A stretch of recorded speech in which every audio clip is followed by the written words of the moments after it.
Welcome to LFC Transfer Hub. Van Dijk claims Liverpool gave up in Manchester City defeat as PSG trip looms. Virgil van Dijk believes Liverpool gave up during their FA Cup defeat at Manchester City and has apologized to fans for the woeful performance that heightens the pressure on Arne Slot. A dejected Liverpool captain was unsparing in his assessment of the heaviest defeat of Slot's reign, and claimed it will be difficult for the team to recover for Wednesday's Champions League quarter-final first leg against Paris Saint-Germain. The admission that Liverpool effectively threw in the towel at the Etihad, where they conceded 4 goals in 18 minutes either side of the break, reflects badly on Slot in his attempts to salvage the Reds' campaign. The Premier League champions have now lost 15 games in all competitions this season, excluding the Community Shield. "It's on us," Van Dijk said. "The fans were there to support us, and I can only apologize to the fans for what we have shown, especially the second half. It's difficult. Mentally, it has been a very tough season overall.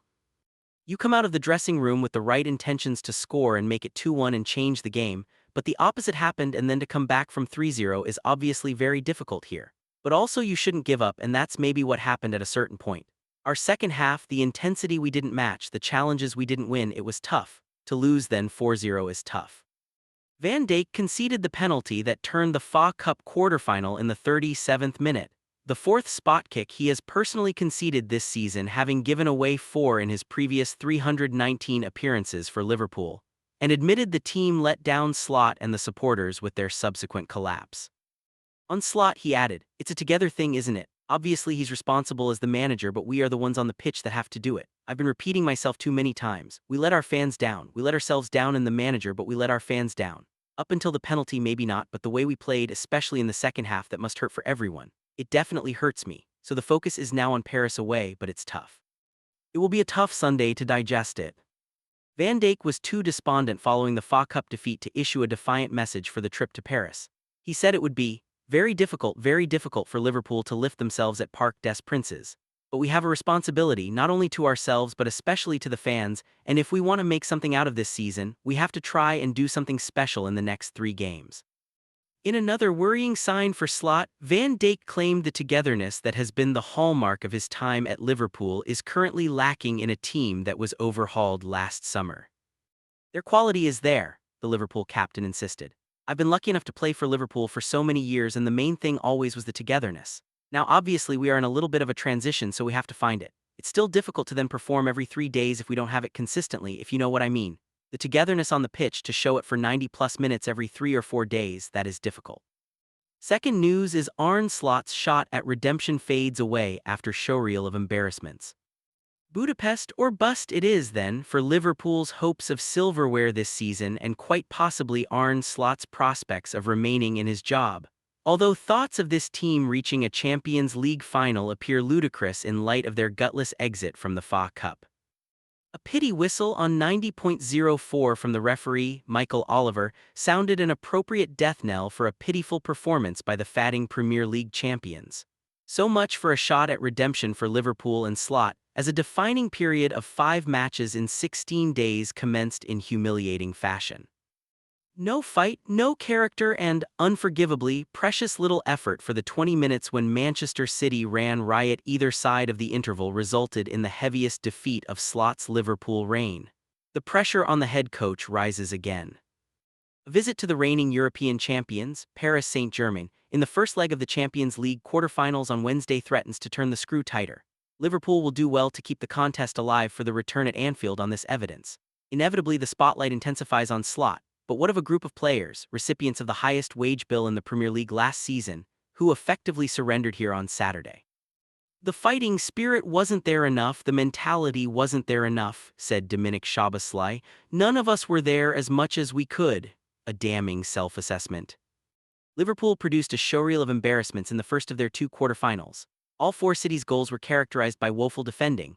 To the extent it appeared Antoine Semenyo and Erling Haaland walked in the 3rd and 4th. Haaland's hat-trick was completed by the 57th minute, prompting a mass exodus of Liverpool fans from the upper 2 tiers of the South Stand. City supporters turned to wave them farewell before celebrating with a mass Poznan.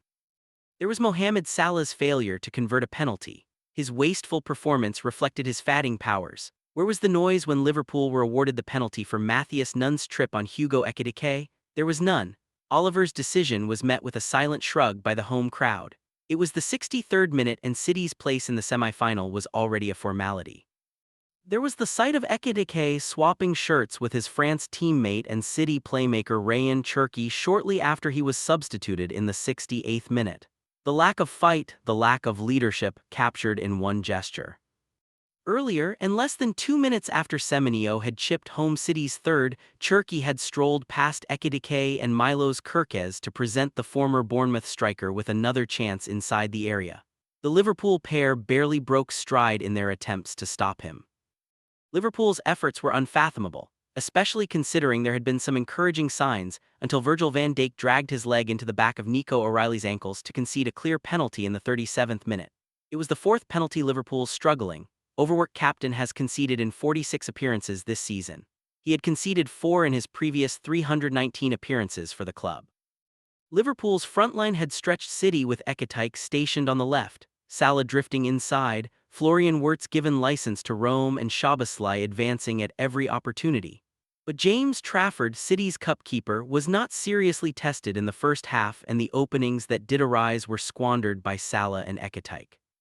Quick to regroup and drop in numbers when out of possession, Liverpool had contained City in what had been an even tie before Haaland punished them from the penalty spot for the second meeting in succession. All of which made Liverpool's reaction to falling behind inexcusable.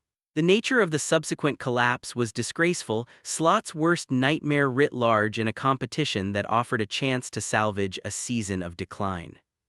Liverpool had 6 players against City's 4 when the hosts broke in first-half stoppage time, but were carved open easily as Haaland glanced home the second. City's third, which killed the contest 5 minutes after the restart, originated from a Joe Gomez throw-in. He threw it straight to Mark Guehi and suddenly, via O'Reilly and Cherki, Semenyo was in behind a static Van Dijk to beat Georgi Mamardashvili. The positioning of Liverpool's replacement goalkeeper was dreadful too. The fourth came via O'Reilly walking through the Liverpool defense having been kept onside by Van Dijk, before squaring for Haaland to complete his treble and Liverpool's misery. Oliver took one look at his watch when the game reached 90 minutes and decided to put them out of it completely.